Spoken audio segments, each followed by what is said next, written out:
si vous le voulez bien à présent, de rentabilité d'un réseau. Comment on fait pour construire un système rentable et établir quelque chose de solide, une organisation solide, Sylvain Bartholomeu? Alors, il y a 3 principes importants. Un principe de bon sens, c'est déjà, il faut que le concept lui-même soit rentable. Donc, pour qu'un projet de réseau soit rentable, le premier élément, c'est que les établissements, les unités en propre et en franchise, dégagent de la rentabilité. C'est un premier principe. Le deuxième principe, c'est qu'il va falloir que le réseau, la tête de réseau, et donc le métier de franchiseur, soit rentable aussi. Et donc, le troisième principe, c'est qu'il y ait une équité et un juste partage de valeur entre le franchiseur, les franchisés et l'ensemble des établissements. Et ça repose sur un principe qui est fondamental, c'est à quoi correspond et que comprend en fait l'organisation du franchiseur. Ce qu'on sait, c'est que parfois, sur des projets de réseau où le concept est rentable, le métier de franchiseur consiste uniquement à percevoir des droits d'entrée, former et à animer redevances. Et en fait, c'est insuffisant pour faire une économie du franchiseur suffisamment solide pour investir en R&D, pour anticiper, pour mettre en place des vraies politiques d'investissement et de réinvestissement. Donc ça pose la question d'un sujet clé qui est: quel est l'avantage concurrentiel que j'apporte à mes franchisés?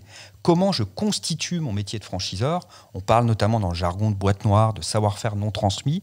Qu'est-ce que je vais mutualiser? Quelles sont les synergies que je vais créer au fil du développement de mon réseau pour construire une organisation de franchiseurs solide, capable de faire face aux défis de demain sur le plan concurrentiel, sur le plan environnement économique?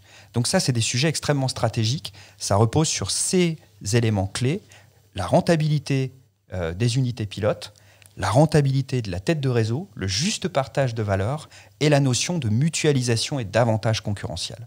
Donc ça, c'est pour l'aspect stratégique. Pour le côté financier, comment on augmente la rentabilité d'un réseau, Lorraine Lemeur?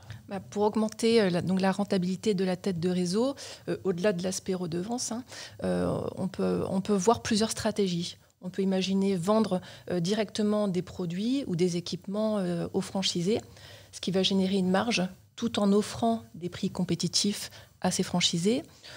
On peut aussi gérer des contributions à un fonds commun de publicité, ce qui va permettre de générer de la marge pour le franchiseur tout en boostant les ventes globales des unités. On a aussi le concept d'investir dans l'immobilier en louant des emplacements aux franchisés, donc assurant des revenus de location stables. Et enfin, on peut développer et vendre des logiciels, outils technologiques qui vont standardiser les opérations et assurer une source de revenus supplémentaires.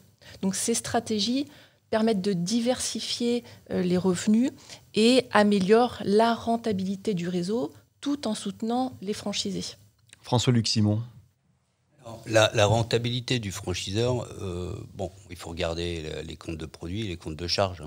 Donc sur les comptes de produits, on a le droit d'entrée, mais qui n'est pas fait pour s'enrichir. En fait, c'est fait pour financer le développement.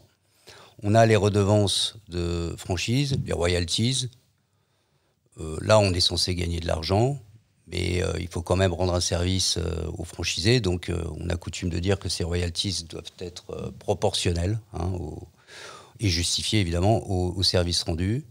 Et puis, on peut vendre des produits, vendre des services. Là, normalement, pour le coup, il y a de la marge. On peut également prévoir en option des services que j'appelle des services complémentaires, des services additionnels à la carte que le franchisé n'est pas obligé de prendre en quelque sorte, mais qu'on peut inciter, grâce au contrat de franchise, à utiliser pour procurer de la marge supplémentaire aux franchiseurs. Donc voilà, ça c'est côté produit. Côté charge, il faut quand même que le franchiseur dépense aussi de l'argent pour son réseau. Parce que ça ne marche pas tout seul, cette histoire. Donc il doit régulièrement investir à bon escient, investir dans la formation, dans le marketing, dans les technologies. Et Dieu sait qu'avec depuis les 5 dernières années, les réseaux ont quand même globalement pas mal investi pour permettre à leurs franchisés de conserver l'avantage concurrentiel dont Sylvain parlait tout à l'heure. Donc si je devais résumer les choses, en réalité, en tout cas de mon point de vue, le rôle du franchiseur, c'est d'anticiper, de réinvestir et de se préoccuper de la valeur qui va être créée en respectant un équilibre avec les intérêts de son réseau de franchise.